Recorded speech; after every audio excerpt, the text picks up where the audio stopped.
किसी गांव में दो सगे भाई रहते थे। बड़ा भाई अमीर था, उसके पास किसी भी चीज की कमी नहीं थी। छोटा भाई गरीब था, मेहनत और मजदूरी करके अपने और अपने बच्चों के पेट भरता था। एक दिन दोनों भाइयों में बहस होने लगी। बड़े भाई ने कहा, भले का भला नहीं होता, आज की दुनिया में भले को भीख भी नहीं मिलती, इसमें दूसरे का चाहे बुरा ही क्यों न हो, अपने भले की बात पहले सोचना चाहिए। छोटे भाई ने कहा, नहीं भैया, तकलीफ दूसरों को हो, ऐसे में अपना भला कैसे हो सकता है। बड़े भाई ने कहा, चल हम गांव के लोगों से ही पूछ लेते हैं। तेरी बात सही निकली तो मेरे पास जितना धन है वो सब तेरा, और अगर मेरी बात सही निकली तो तेरे पास जितना धन है सब कुछ मेरा। छोटे भाई ने कहा, ठीक है चलो। दोनों भाई गांव में पहुँचे। गांव के सभी लोग यही कहने लगे कि आजकल भलाई का जमाना कहीं नहीं रहा। भलाई करने वाला तो भूखा मरता है, और जो बुरी राह पर चलता है वो खूब सुखी रहता है। अब छोटे भाई के पास जमीन का जो छोटा टुकड़ा पड़ा था वह भी शर्त में हार गया। अब वो कुछ चावल के दाने के लिए तरसता रहा। उसके बीवी बच्चे भूखे मरने लगे। उसे तो कोई उधार भी नहीं देता था। वो अपने बड़े भाई के पास गया चावल उधार लेने के लिए। सोचा कि बड़ा भाई है, मना नहीं करेगा। उसने बड़े भाई से कहा, भैया 10 किलो चावल दे दो, घर में अन्न का एक भी दाना नहीं है, बच्चे भूख से मरे जा रहे हैं। बड़े भाई ने कहा, पैसे दे दो और जितने चाहो उतने चावल ले जाओ। छोटे भाई ने कहा, भैया पैसे तो नहीं है। इस पर बड़े भाई ने कहा, फिर अपनी आंख दे दो। छोटे भाई ने सोचा बड़ा भाई मजाक कर रहा है, पर बड़े भाई ने एक आंख निकलवा लिया और 10 किलो चावल दे दिए। ये देखकर उसके बीवी बच्चे रोने लगे और बोलने लगे, तुमने यह क्या कर दिया। थोड़े दिन तो आराम से गुजर गए, कुछ दिन बाद अनाज फिर से खत्म हो गया। छोटा भाई फिर से अपने बड़े भाई के पास गया। उसे अपने भूखे बच्चे और बीवी की हालत देखे नहीं जा रहे थे। बड़े भाई ने कहा, दूसरी आंख भी दे दो और चावल ले जाओ। छोटे भाई ने दूसरी आंख भी दे दी और चावल ले आया। जब वो घर आया तो उसके बीवी बच्चे उसे देखकर रोने लगे और कहा, तुमने फिर से यह क्या कर दिया, अब हमारा क्या होगा। छोटे भाई ने कहा, अब मैं अंधा हो गया हूँ, लोग मुझे भीख देंगे, तुम बस मुझे सड़क के किनारे बैठा देना।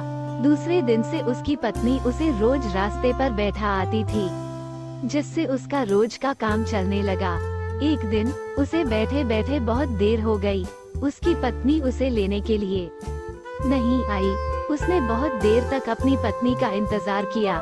बहुत रात हो रही थी, इसलिए वो खुद अपने घर की तरफ चलने लगा, पर न दिखने के कारण वह रास्ता भटक गया।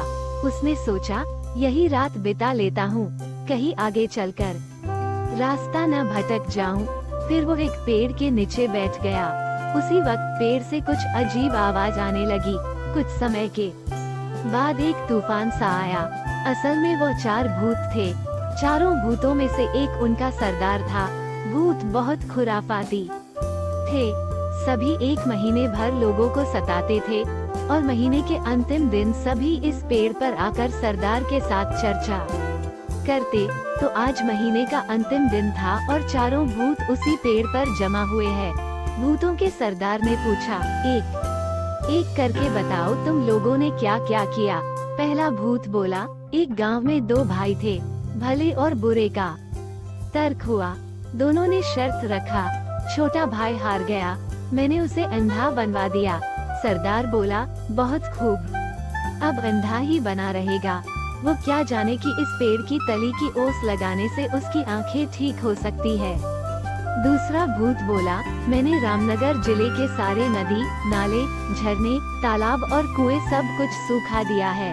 पानी के लिए हाहाकार मचा हुआ है, दूर दूर तक पानी नहीं है, सब यूं ही तड़प तड़प के मर जाएंगे। भूतों का सरदार बोला, बहुत खूब, प्यासे मर जाए सब, उन्हें क्या पता कि पहाड़ के तले से मिट्टी की परतें हटा देने से पानी फिर से आ सकता है। तीसरा भूत बोला, सरदार राजा की बेटी की शादी होने वाली थी। राज्य में खुशियाँ मनाई जा रही थी, लेकिन मैंने राजकुमारी को गूंगी बना दिया, जिससे उसकी शादी नहीं हो पाई। सरदार ने कहा, वाह, बहुत खूब, अब वो गूंगी ही रहेगी। किसी को क्या पता कि इस पेड़ की झूमती जटा को पीसकर पीला देने से वो बोलने लगेगी। फिर सरदार ने कहा, ठीक है, अब जाओ तुम सब, 1 महीने बाद फिर से इसी जगह पर मिलेंगे। फिर से एक तूफान सा आया और चारों भूत वहाँ से गायब हो गए। तब तक सवेरा हो गया था। पेड़ के नीचे आराम करता हुआ वो अंधा चारों भूतों की बात सुन लेता है। अंधे भाई ने पहले वही ओस की बूंदे आँखों पर लगाई, उसकी आंखें लौट आई। उसने जल्दी से पेड़ की जटा ली और घर लौटा। उसकी आंखें वापस आ जाने से उसके बीवी बच्चे सभी खुश हो गए। उसने सारा किस्सा अपनी पत्नी को समझाया और घर से निकल गया। घर से निकल कर वो सीधे रामनगर पहुंचा।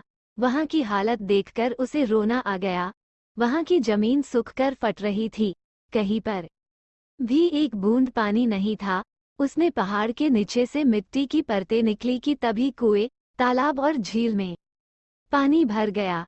वहां के राजा ने उसे इस समस्या का समाधान करने के लिए बहुत धन दे दिया। फिर राजा के महल में जाकर पहुंचा। वहां पहुंचकर राजा से कहने लगा, महाराज, मैंने सुना है कि आपकी राजकुमारी गूंगी हो गई है। मैं उसे ठीक कर सकता हूँ। छोटे भाई ने तुरंत पेड़ की जटा को पीसकर राजकुमारी को पिला दिया और राजकुमारी बोलने लगी। राजा बहुत खुश हुआ। राजा ने सोने के सिक्कों से उसकी झोली भर दी, रहने के लिए एक महल दिया और अपने परिवार के साथ यहाँ आकर रहने को बोला। छोटा भाई बहुत सा धन लेकर अपने घर आया। उसके परिवार में खुशी छा गई। बड़े भाई ने देखा छोटे भाई की आंखें वापस आ गई है और उसके पास इतना धन भी है। बड़े भाई को अब छोटे भाई से जलन होने लगी। उसने छोटे भाई से माफी मांगी और उसके दौलत का राज जानना चाहा। छोटे भाई को दया आ गई और उसने अपनी राज बड़े भाई को बता दिया। बड़ा भाई भी उसी जंगल के पेड़ के पास गया। अचानक फिर से वह तूफान आया। भूतों की आवाज आने लगी। भूत कहने लगे, जो किया कराया था सब पर पानी फिर गया। जरूर किसी ने हमारी बातें सुन ली होगी। भूतों ने अचानक बड़े भाई को पेड़ के नीचे बैठा हुआ देखा। भूतों ने झट से बड़े भाई का गला काट दिया और बड़ा भाई वहीं मर गया। दोस्तों, इस प्रेरणादायक कहानी से हमें बहुत बड़ी सीख मिलती है कि भला करने वालों के साथ कभी बुरा नहीं होता है और बुरा करने वालों के साथ बुरा ही बुरा होता है।